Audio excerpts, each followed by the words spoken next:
হার মানল ভারত, বাংলাদেশের জয়। দীর্ঘ টানাপোড়েন, চাপ আর নিরাপত্তা বিতর্কের অবসান। অবশেষে শ্রীলঙ্কার মাটিতেই খেলতে যাচ্ছে বাংলাদেশ, এমনটি জানিয়েছে আন্তর্জাতিক একাধিক সূত্র। এই সিদ্ধান্তের পিছনে সবচেয়ে বড় ভূমিকা রেখেছে নিরাপত্তা ইস্যুতে বাংলাদেশের অনড় অবস্থান। ক্রীড়া উপদেষ্টা ডক্টর আসিফ নজরুল আগেই স্পষ্ট করে জানিয়ে দিয়েছেন, আইসিসি নিজেই ইমেইলে স্বীকার করেছে ভারতে বাংলাদেশ দলের নিরাপত্তা নিয়ে শঙ্কা রয়েছে। বিশেষ করে দলে মুস্তাফিজুর রহমান থাকলে এবং দর্শকরা বাংলাদেশের জার্সি পরলে পরিস্থিতি আরও জটিল হতে পারে।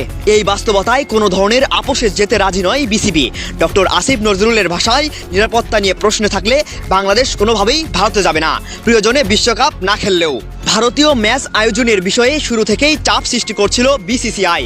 তবে বাংলাদেশের দৃঢ় অবস্থান, আইসিসির নিজস্ব নিরাপত্তা মূল্যায়ন এবং আন্তর্জাতিক চাপের মুখে শেষ পর্যন্ত সেই অবস্থান ধরে রাখা কঠিন হয়ে পড়ে। ফলে এখন যে চিত্রটি স্পষ্ট, বাংলাদেশের ম্যাচগুলো শ্রীলঙ্কাতে হওয়ার সম্ভাবনাই বেশি। এটি শুধু একটি ভেন্যু পরিবর্তনের খবর নয়, এটি আত্মমর্যাদা, নিরাপত্তা ও জাতীয় অবস্থানের জয়।